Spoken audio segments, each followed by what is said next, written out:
Hey friends, and we are back with another episode of The Casting Couch, or whatever we're going to call this episode. But we are going to be talking about the best and worst parts of the reptile industry, excluding the animals, because the animals are obviously the best part. Do you think we're going to get a letter from Pornhub because of the casting couch thing? Because this would be my second letter from Pornhub. Your second one? All right, we got to do the quick aside. What was your first letter? First letter was because of the logo. Yes. I got a call from corporate, and they were all laughing while they're on the call with me the entire time. They actually were? Yeah, it was my buddy Justin works for Pornhub in their legal department, and he was like, "Hey, this is legal from blah blah blah," and I'm like, "Oh, I'm freaking out." And he goes, Like, I can't fight this. Yeah, I'm like, "Oh my god!" Like the money they have, and then it ended up just being my buddy Justin. He was like, "Dude, they're having a laugh because I'm trying to explain to them you breed ball pythons."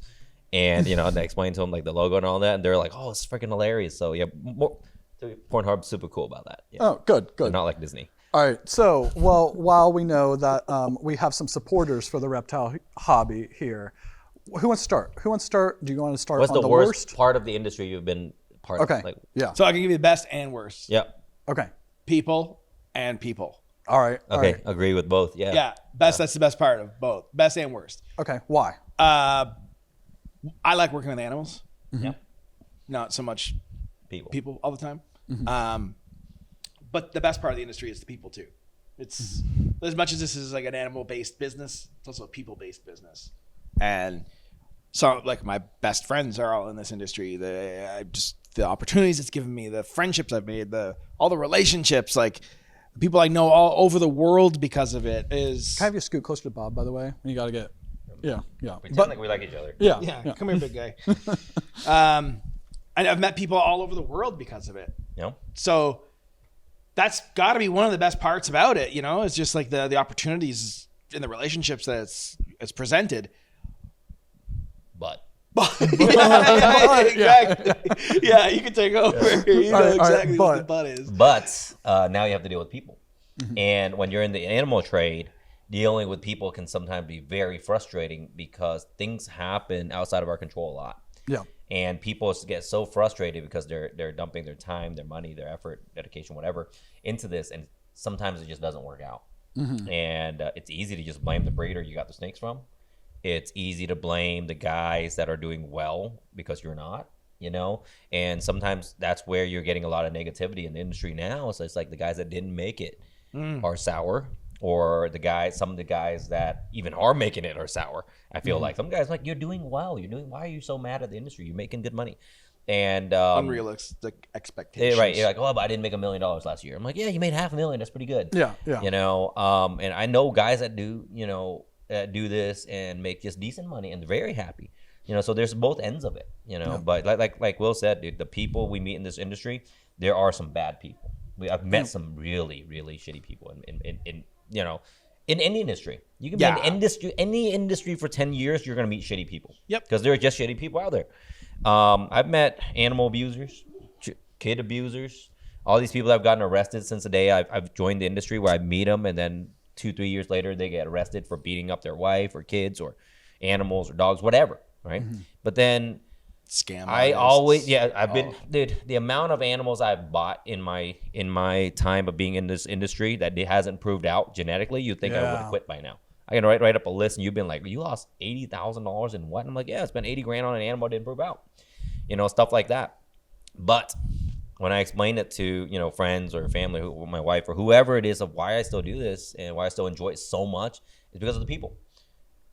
9 out of 10 people I've met in this industry have been amazing people. Yeah. Been good people.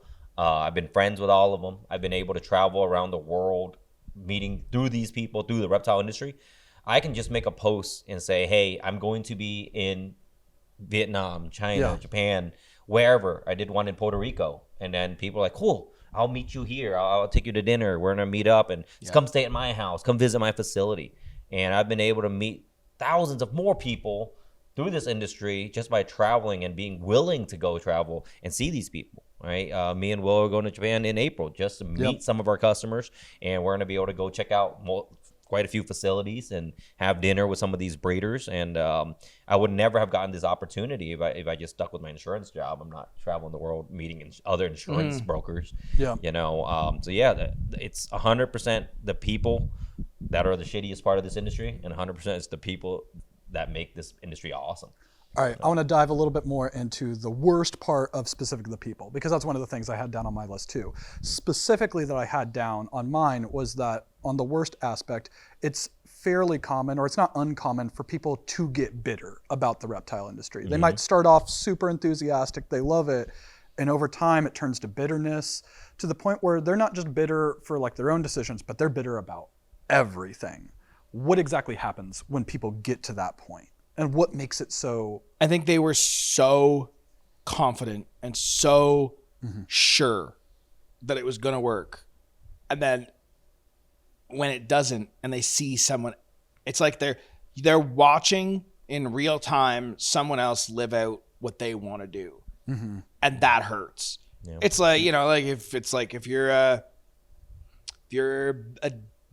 D1 baseball player and you're like should be in the league and you're about to make it to the MLB and then you hurt yourself and it ruins your career. There's like a bitterness there where it's like, I could have been, I should have been, you know? And I think that's probably where most of that bitterness comes from, is that sort of should have been me. Yeah. Which, I mean, I get it. I could see it. I could see why, you know? I mean, I've had like, I wouldn't say it's bitterness, but I've had like, maybe it is bitterness. Maybe I've been a petty little bitter bitch. But on like certain things, like not like the industry, but on like projects where it's like, I should have had that one going first. And I've had that for sure, but I couldn't imagine if it like consumed you and was like, it became like just industry wide. I mean, that's just, I think that's a good like point to talk about, because again, I think that it happens to everybody, that you get like so invested on a project and then somebody else just crushes the gods and you got wrecked. Yeah, man, you're like, what the fuck, how'd that happen? So happy for you. Like, I'm pumped that you hit everything that you wanted and I hit nothing. The sourness, because this, we're not just a hobby. This is not just us going bowling every weekend and I outscored you or anything like that. Yeah, it's also a business. Oh yeah. Some guys dump their 401k into this. I've heard of people taking reverse mortgages on their house for this. Yeah. You know, some people sold off vehicles to invest in this, or their parents' investment. So when you are dumping that much money and expecting, like you mentioned, unrealistic returns, 3x, 4x, 5x their money in 2 years, because they've heard of that. Yeah. And let's be honest, we've done it before. Yeah. We've bought 10K animals and made 50 grand off it in the year before. So they've heard those stories and they're like, well, why not me? You know, and sometimes they'll leave a little resentment or sour taste that it didn't happen. And I'll be honest, when I heard your favorite gene was Sunset, and because it's being my absolute least favorite gene, not because of looks or the genes or the animals themselves, because I lost so much freaking money. Yeah, you had a horrible experience. You have a bitterness towards it, right? The worst experience. We spent so much money buying het Sunset combos like early, before anyone else did. And then to find out they weren't hets, and we're sold fake hets, and we hatched 40 eggs with no sunsets. Not necessarily. I hated the project. Yeah, so not necessarily naming names on it if you don't want to, all that stuff. Would you want to talk? Rest in peace, my boy. No, I'm kidding. Would you want to talk about what happened? Yeah. So we traded $200,000 worth of animals. Me and my partner Charlie did at the time, $200,000 in trade for 1.5 het Sunset combos. This is how long ago it was. One of them's a spider, and at the time we're like, heck yeah, dude, spider sunsets, never been done. And pinstripes, Enchis, you know, we had all these hets, and we traded $200,000 worth of trade for it, and we're like, dude, we're gonna crush. And the year that we're incubating sunsets, Brock Wagner, we're selling them for $12,000-$15,000 each, and I'm thinking in my head, dude, we got 40 eggs, 1 out of 4, 10 sunsets. All right, this is our year. We're gonna have so many holdbacks. And I was breeding the male, the het Sunset male. It was an Enchi het Sunset. I was breeding it to clowns. I was breeding, so all these things were hold back all the possets. And then the guy that sold me the sunsets flew down to cut the eggs with us on video. Unfortunately, he actually thought they were het sunsets too. And his employees stole all the hets and shipped me all normals and single gene animals. So he didn't even know. But at the end of the day, if I was to dwell on that and let it consume all the goodness of this industry, I would have quit. But I was thinking, we're doing fine. It just consumed the goodness of Sunset. Yeah. We're getting by, you know? It's not like I'm struggling. So I was like, you know what? I forgive him. you know, and it's just. Everyone's going to have like that project that didn't work out or that thing, that investment that didn't pan out for them. And yeah, you have some bitterness behind it. Like I used to be wildly bitter about pieball. Oh, okay. Why pied? I just couldn't. Tell them about all your pewter pies you made. Exactly. That's what it is, man. I made all these like pastel, black pastel, spider pies. Like this is way early on. And we just were making like really high white pies. So I was like, this gene sucks. You know, Like can't this add gene anything. sucks. Yeah. And I had like a bunch of money in it, you know? And I was like, this gene just makes white snakes. And Yep. you'd get the occasional normal pie that had mid pattern. But I like basically like got rid of all my pies for like 8 years. Yep. I was like, I don't want anything to do with these things. And To a lesser pie. is that what I was doing? No, I wasn't. Well, it wasn't that bad, but it was close. Well, yeah. my first pie, I told you, was a spider pie. Right, I yeah, bought a they're male like- spider pie and 2 hets for $5,000 back in the day. and then resented it. you're making these white snakes. The And white then wedding. When I sold, what made me even more upset was like, I was like, fine, screw it. Pie's a dead end. Got rid of them all. And then Justin's like, Super Orange Dream Enchi Pie and this. And I'm like, God damn it. I was like, so I had that, like, I hate that gene. Mine got good eaters, this and that. But since then, I have reset and brought in new blood, and I'm back in love with pie again. So we're good. Just took me a decade to get over it. But Yeah. but I'm just. It's just like it's almost like comical at this point now when I look back and I'm like, yeah, that was an idiot. Like I just didn't have the vision to like put other stuff. That's in why it. you didn't dump your entire collection into one gene, Right. right? Yeah. Exactly. Because if I would imagine my whole collection was built off the sunset. Yeah. I've been out of the industry that year. Yeah. Yeah. But I'll fake sunset. Yeah. But I mean, at the end of the day, there's lots of reasons that I could see why people could be bitter. But then at the same time, I think a lot of those reasons are self-inflicted. Yeah. It's not anyone else's fault. It's not anyone else's fault that they didn't make it. They made decisions that didn't pan out for them. And look, at the end of the day, you're a grown-ass man who bought snakes and expected to, you know? How many businesses fail in their first 2 years? Yeah, it was like I don't remember that. It's like 50, 5% at 60%. last 10 years. Yeah. 50-60% will fail the first 2 years anyways. How many restaurants open up and close down within a year? You know, so it just happens. And yeah, there's going to be people that are sour about the restaurant industry because they open a restaurant and no one supported them and then 100%. go out of business. Yep. You know, so a 100%. lot of businesses go out, and it's unfortunate that our business is not immune to that. You know, and it could be resource management, it could be time management, it could be poor handling of anything, and a lot of things will kill you in this industry, right? I saw a guy the other day. Again, I am not a non-political person in my opinion. I'm not, like, I don't, you know, whatever. But this guy's entire setup at a show was a life-size cutout of Donald Trump holding a snake and selling them. I'm non-political. However, you just alienated half of your market. Yeah. Half of the people walking up to the show is not going to come up to your table. Yep.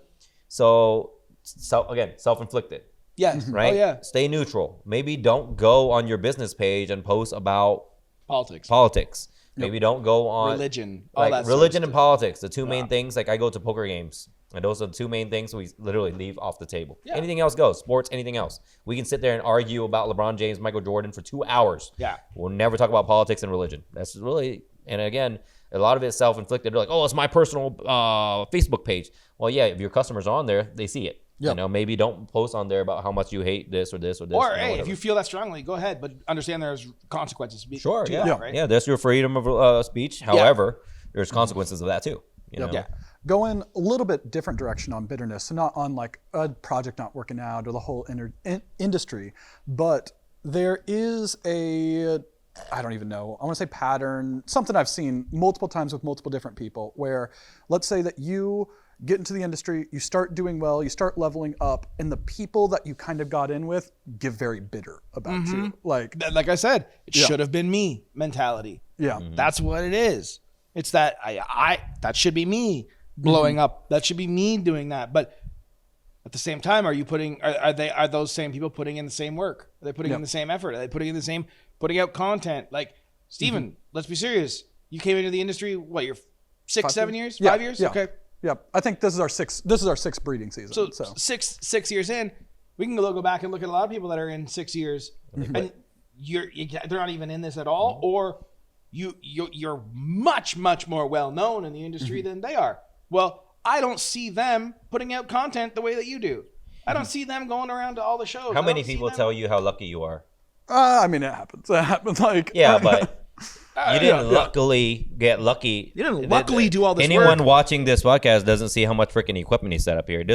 Steven got to my house at 1 o'clock today. And don't record all of our toesies and stuff like that. This is the OnlyFans. Oh, yeah. So Steven got to my house at 1 o'clock today. I didn't get to my house until 2 o'clock today. And when I got here, this was all set up already. I called Steven and said, "Hey, we're at lunch, and just go ahead and set up." And there's a lot to set up. Oh. You could have met us there, by the way. Yeah.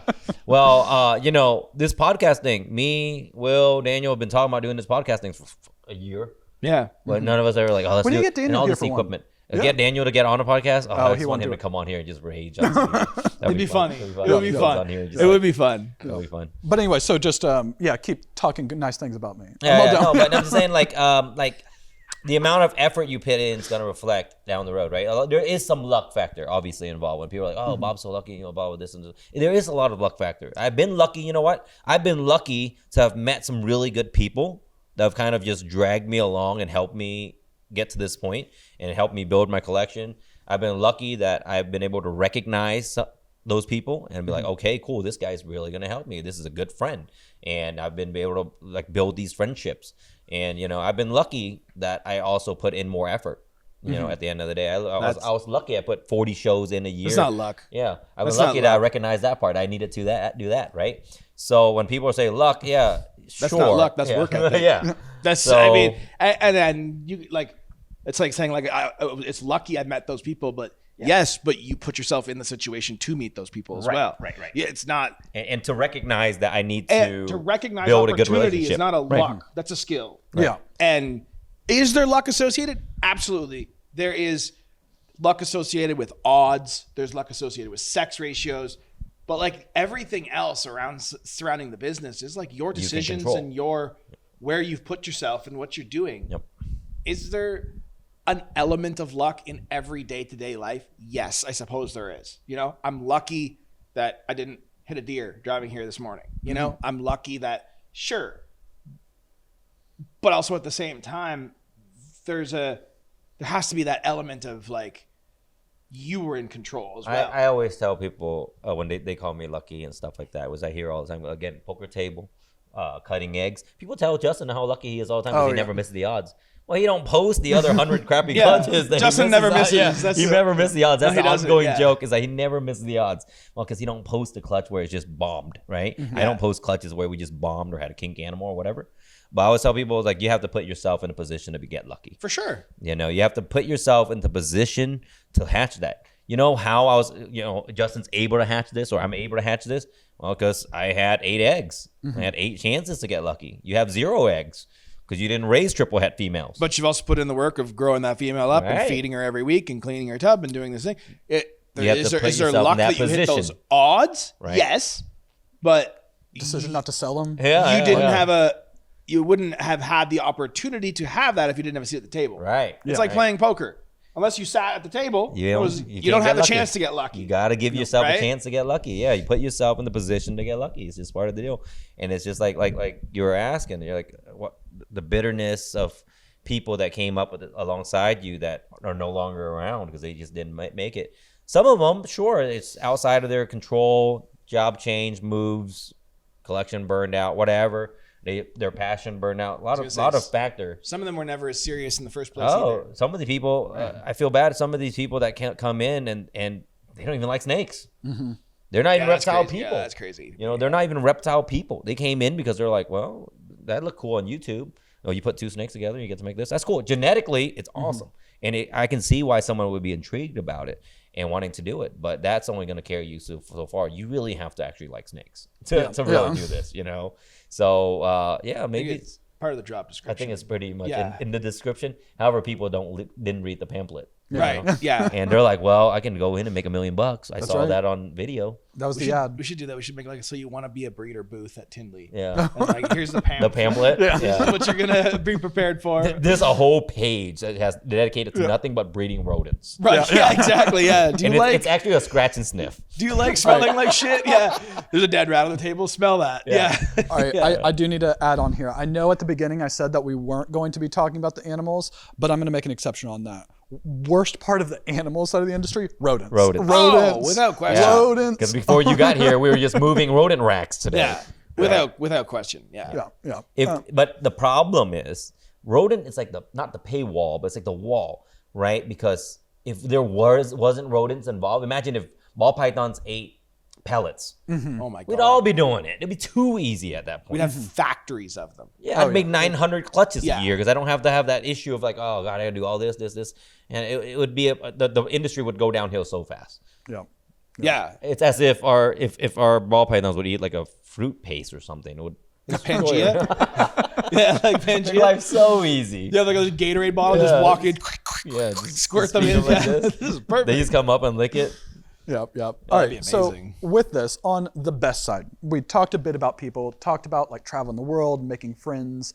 What exactly about the reptile industry do you think allows this to happen more so than any other industries or hobbies that you've been a part of? Because I mean, Dude, we've all had work. I'll be honest work right now. jobs. Ball python people are so freaking trusting. Okay. I can sell you a snake. Oh, let's rewind this 10 years. Mm-hmm. I would have sold you a snake for $10,000 and said, "Yeah, I promise you it's het." What are you gonna do? You're gonna take my word for it? Yeah, man, I was buying Pay me- I bought snakes from another country. And this guy was like, You were mentioning that. Like, I'm you just want to come ship- see the snake? yeah, we were. No one flies to go see snakes when they're buying this. Yeah. You see here's a picture. Yeah. Wire me $50,000. I'll ship. Yeah, exactly. Excuse And me. they're so again, the trust factor is important, and I mentioned that because I messaged a guy in Vietnam. I said I'm going to be in Vietnam for 20 days, and he's like, "Cool, we'll take you out." He had his wife come pick me up from the airport. They're driving me around. I've never met these people. I could have been a serial killer. I could be a weirdo. I could anything. But they just picked me up. I spend time with them for like a week, and then I go to Japan. I spend time with another breeder over there for almost a week.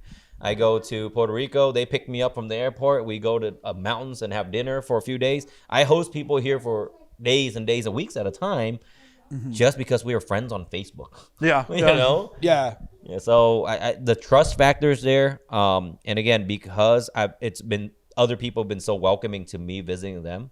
When people come here, I'm just like, yeah, just come by. You just stay at my place. I'll pick you up from the airport, and you just stay here. Never had an issue. Yeah. dude. I mean, we met in Canada, like, Yeah. we had interacted like a couple times online and all that Yeah. stuff, but a completely different country, all Yeah. that stuff. You're like, Yeah. yeah, come to my house. Yeah. Like, Yeah. Yeah, it's crazy. It is insane. But yeah, I mean, I'm not like as accommodating as maybe as Bob is. I'm not like quite as accommodating. Once I know someone, no problem. But like people ask, hey, can we come over? I'm like, yeah, you can stay at Bob's house. You know, like I think sometimes I am a little too.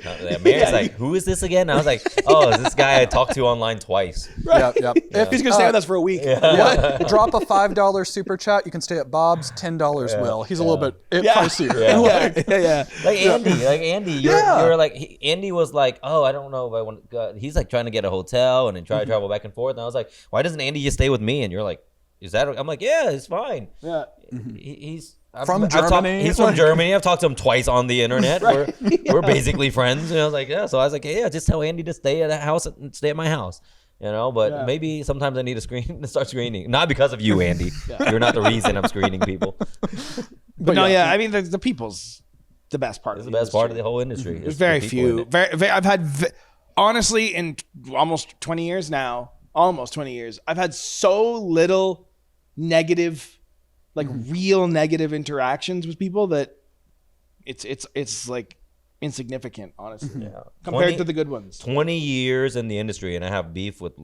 I can count on one hand how much beef. I have. Yeah. Legit. It's There are some people I don't like. But, 100%. But actual industry beef, Not that much. less than a handful. Yeah. Over 20 years. I mean, that's pretty good for especially in an industry where we deal in live animals and a lot of money. Yep.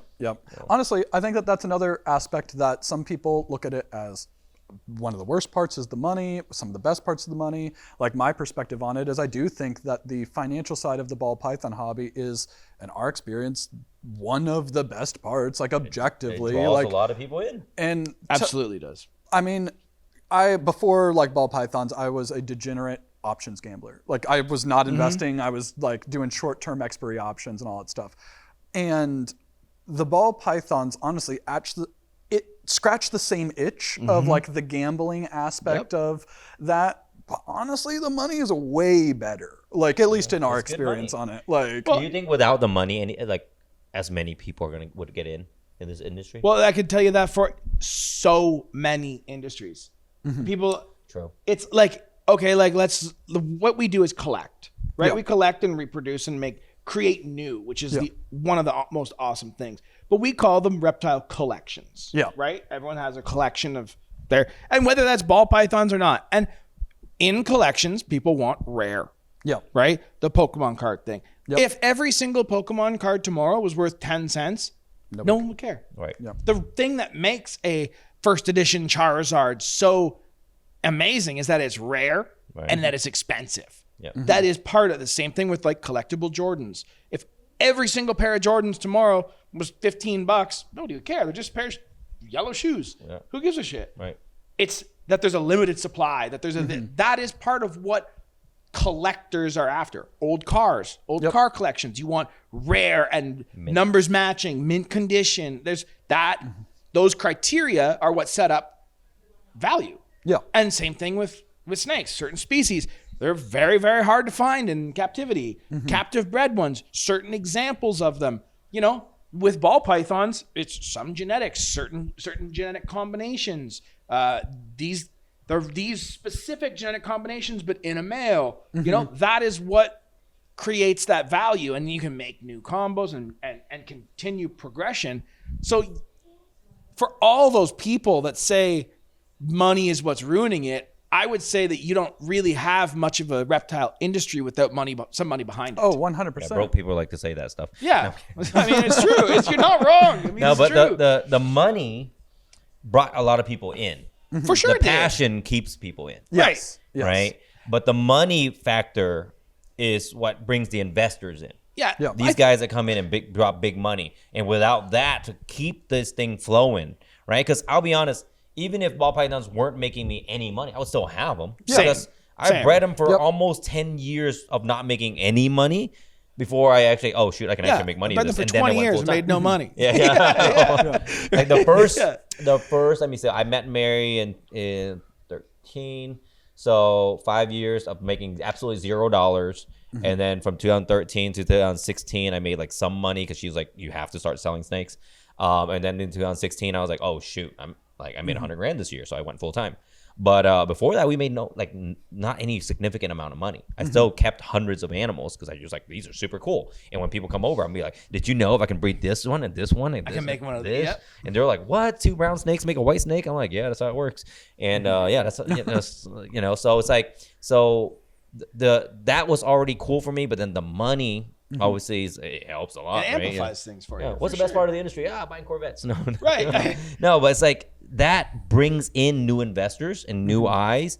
And I'll promise you right now, Brian Barczyk's videos, Miguel's videos, like showing $100,000 clutch and stuff like that. When Brian was doing the scaleless and the sunsets, the first cuts, and he's like, this is like a $50,000 snake.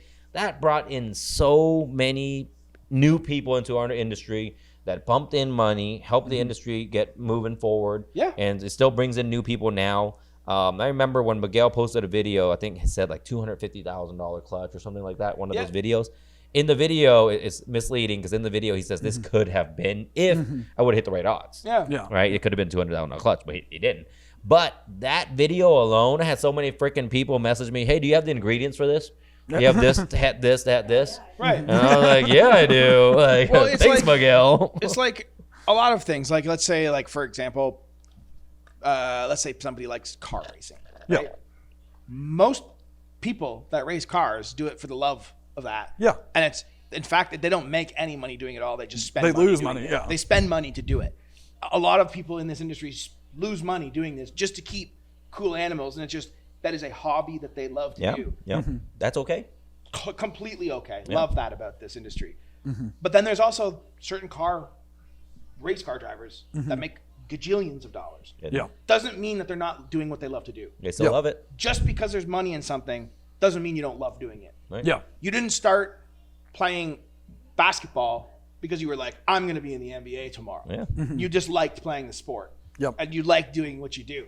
So, in fact, most people that end up making it to those, They have to that love level, it even more. You have to you have loved this shit since you were a kid, regardless of whether I may have made $1 in this industry Jokic. ever. Yeah. That dude hates basketball. Regardless of whether I'd ever made $1 in this industry, I'd still want to keep reptiles. Yeah. I still want to keep cool stuff. Yeah. Maybe not on the scale that it is, but I kept reptiles, then found out there was money there. Yeah. Yeah.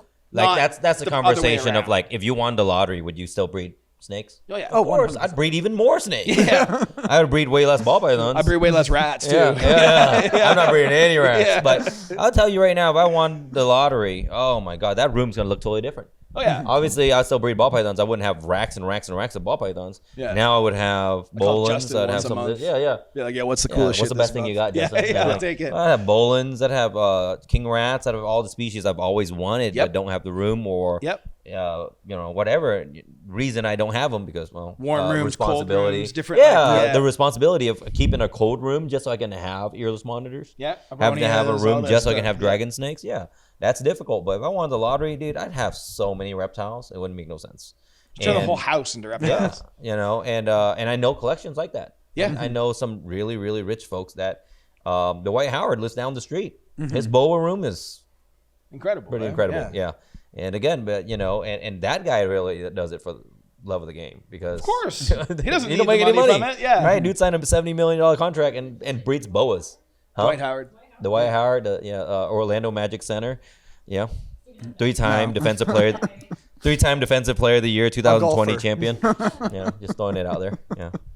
But yeah, like I think that when people talk about the money side of it, it's almost always negative. But one, Yeah, there is. It's Because we're making money off of animals. yeah, and It looks negative. yeah, I look at it as if, again, and we can talk about the negative side of the money too, because I think that is important to discuss. Of course. But on the positive side, it's something that everybody watching, they've invested years and countless hours of work to participate in this hobby and breed these animals and produce something brand new. And the ability to be able to make something incredible, somebody else recognizes the value and they're willing to give you $5,000 for a snake, $10,000 for a snake. I think that's a really cool reward that does not exist in most other hobbies. Oh, absolutely. Like, For sure. Absolutely. But there's, all those people that get upset about the money, like you go look at horse racing, go look yeah. at dog shows, go look at all, it's no different than every other. Go look at the koi. The koi yeah. industry. Koi people. Some of them are selling them for like hundreds of thousands Hey, of koi dollars. people never bitch about each other about like, hey, I can't. You're making money off of this? Right. No, because they already know. That's what they're They're in they it. love it. They're in Yeah. it. They're gonna make money. It's no different. So what is a way that the money makes it bad? Oh, the greed. Oh, So okay, remember, that line is not money is not the root of all evil. Greed is the love of it, and some of these people will put money ahead of the animals. Is where the problem is. I make money along the way. I take care of the animals take care of me. I make money off of the animals that way. Some of the negative part of the industry, and we all can recognize this, we all know it, especially when you go to some shows, you go to some ranky-dink shows, and you see animals in poor conditions. That animal hasn't left that deli cup since the last show. It's in that same deli cup for 2 shows. You recognize it. We all know what we're talking about. If you've been to shows, you know what I'm talking about. You go to that horrible case in California where the guy just threw a bunch of animals in the trash can after the show. Oh yeah. Look, as an industry, we have to acknowledge that these things happen. Okay, these things do happen. And we police ourselves. We need to police it because there are shitty people, and having shitty people in other industries not as bad, right? If you own motorcycles, you're a shitty person, great. You're pawning off parts, whatever. Yeah. Having shitty people in our industry is even worse because it's live animals. Yep. And it's stuff that we love. So when people are abusing these animals just to make a buck, importing a box in and then selling them the next day at a show, that's irresponsible. selling sick animals, stuff like that, just to make a buck. Hey, this animal's sick. Well, instead of taking it to a vet or treating it yourself or putting it down because it has whatever issue, no, I can still sell it for $20 at the next show. So they do it. Going to collect wild animals that you're not supposed to, which I've seen before, right? I go out there, one of the worst case. So I've herped for a long time, and it's very rare I find a rough green snake. It's very rare. 10 years I found like 2, and they're a pretty common species, but I don't see them a lot. And then when I go to a show and I see 20 of them in deli cups, the guy just collected the day before, absolutely just enrages me. But again, wild caught things, there's place for it or whatever, but there are people breaking the law to do that just to make a buck. That's terrible. That's why Georgia has a law where you can't even keep native reptiles that are non-venomous, because they don't want people going out there collecting animals and basically ruining, decimating the population over $10, $20 on corn snakes. And they're like, well, no one would do that. I'm like, no, people would, because this happens all the time. Florida, it happens a lot. And in South Carolina, where they sell venomous snakes, you're seeing a copperhead in deli cup for $20. Yeah. Stuff like that. So that is one of the worst side of the industry, because we are in an animal trade. Is the worst side of the industry is people putting the money before the animals. Sure, we're talking about how good the money is and all that, and it drives the market. But if you put the money ahead of the animals, or the well-being of the animals, the health of the animals, the integrity of the industry, then that's where it gets bad. Yep. I also feel like that it happened a lot during COVID. Like I remember seeing videos talking about people taking out a second mortgage on their house and all that stuff for it. But, the irresponsible side of the industry. Yeah, but I mean, again, I was a degenerate gambler, but with stock options and all that stuff, I can completely see how somebody who has those kind of like addictive personality traits, getting into the hobby, and the money aspect ruins them financially. Amplifies that for them, yeah. Like 100%. Yeah. But some people, if they have the vision, and they end up on the good side of it. I know a good friend of mine, Barry Swopes. He maxed out a credit card to get into a project, and he made tenfold. Yeah, I mean, and so he made the right gamble, because he gambled on himself, and he's like, "This is going to be a good project." Everybody in this industry that's breeding, especially if you're breeding in the like morph game, gambling to some degree, you have that gamble in you. Yeah. You have it. Yeah, it just you like it. Yeah. It's that I hope I could get lucky. And if I do get lucky, I could. It doesn't even have to be money. Like you want to sell, you want to keep the animal, right? Exactly. It's not like part. money. That's the worst part. Is like I hit that thing. It's like the ones that I should take money for are the ones that I'm like, no, I'm keeping that. Yeah. Oh yeah. I hope I get really lucky so I can hold this so I animal can make for 3 no more money. years. Yeah, exactly. Right. Yeah. No, I mean like Courtney, and again, Courtney loves the snakes and she does all of it like too, but there are definitely times where she's like, sell that animal. Sell that animal. Grant will buy it right now. Yeah. But yeah, no, I think that the money aspect of it can be really good and also really, really bad. Yep.